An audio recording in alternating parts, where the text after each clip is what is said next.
আমাদের গাট বা পাচনতন্ত্র আমাদের স্বাস্থ্যে কতটা গুরুত্বপূর্ণ ভূমিকা পালন করে আমরা কি সত্যিই জানি? ছোটোবেলায় শুনেছি যে আমরা যা খাই আমরা সেটাই, কিন্তু এখন বুঝতে পারছি আমরা যা হজম করতে পারি সেটা আমরা।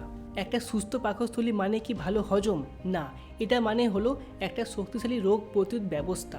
ভাবুন তো, আপনার পাকস্থলী ভালো থাকলে হার্ট, ব্রেন, মেজাজ, ঘুম সব কিছুই ভালো থাকে। তাহলে আপনিও চান আপনার মেজাজ সবসময় ফ্রেশ থাকুক, তাহলে আপনাকে আপনার গাটের যত্ন নিতে হবে।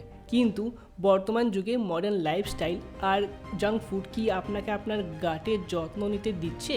আজকের ভিডিওতে আমি আপনাদের জানাবো একটা সহজ এবং খুবই শক্তিশালী একটা রেমেডি, যেটা আপনাদের পাকস্থলীর বা ডাইজেস্টিভ সিস্টেমের যে কোনো প্রবলেমকে সমাধান করতে পারে। সেটা কি জানেন? একটা সুস্বাদু ন্যাচারাল ড্রিঙ্ক, যেটা আপনারা ঘরে বসেই বানিয়ে ফেলতে পারবেন। আমাদের প্রথম ইনগ্রিডিয়েন্ট হলো 1 চামচ শুকনো পুদিনা পাতা বা 1 মুঠো ফ্রেশ পুদিনা পাতা।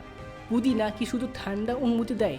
না, এটা আমাদের গাটকে সুথিং অনুভূতি দিয়ে ঠান্ডা করে তোলে এবং আমাদের ডাইজেস্টিভ সিস্টেমের মাসলগুলোকে আরাম দেয়। আমাদের দরকার 1 চামচ মৌরি বীজ। মৌরিকে ডাইজেস্টিভ কিং বলা হয়। জানতেন? গ্যাস্ট্রিকের যত ধরনের সমস্যা আছে সেগুলোকে প্রিভেন্ট এবং কিওর করতে এটা সাহায্য করে এবং ইনফ্লামেশন কম করতেও এটা দারুণ কার্যকর। এরপরে আসবে জিরা। জিরার মধ্যে কি আছে জানেন?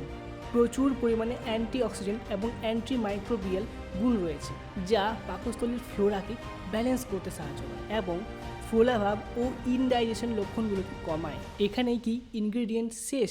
না, শেষে রয়েছে টেস্ট বাড়ানোর কিছু চমৎকার ইনগ্রেডিয়েন্ট। এখন আসুন পুরো প্রসেসটা দেখে নিই। প্রথমে 4 কাপ জলে পুদিনা পাতা, মৌরি বীজ ও জিরে দিতে হবে। তারপর তাপমাত্রা কমিয়ে 10 মিনিট ধরে এটাকে সিদ্ধ করতে দিতে হবে। তাহলে এই 3টি ইনগ্রেডিয়েন্ট থেকে সমস্ত রকমের নিউট্রিশনাল ভ্যালু এই জলের মধ্যে মিশে যাবে। এরপর এই মিশ্রণটিকে ছেঁকে নিয়ে একটা কাপে রেখে দিন। এখন স্বাদ বাড়াতে 1 চামচ লেবুর রস বা 1 চামচ মধু অ্যাড করতে পারেন। শুধু স্বাদ নয়, এদেরও কিন্তু রয়েছে অনেক স্বাস্থ্যগুণ। যখন এই হেলথ ড্রিঙ্কটা ঠান্ডা হয়ে যাবে, তৈরি হয়ে যাবে 1 কাপ উষ্ণ হেলথ ড্রিঙ্ক। দিনে 1 থেকে 2 বার খেতে পারেন, কিন্তু খাবার পরে খেতে হবে। এখন তো বুঝতেই পারছেন, এই 3টে ইনগ্রিডিয়েন্ট দিয়ে তৈরি এই ন্যাচারাল ড্রিঙ্ক আপনার পাকস্থলীকে রাখবে চির সুস্থ এবং চনমনে। গ্যাস অম্বলের সমস্যাকে বিদায় জানাতে কি তৈরি? মনে রাখবেন, একটা সুস্থ পাকস্থলী কিন্তু একটা সুস্থ শরীর ও মনের ভিত্তি। তাই এটাকে দ্বিতীয় মস্তিষ্ক বলা হয়। এর যত্ন নিলে আপনার যৌবন চিরসাথী হবে।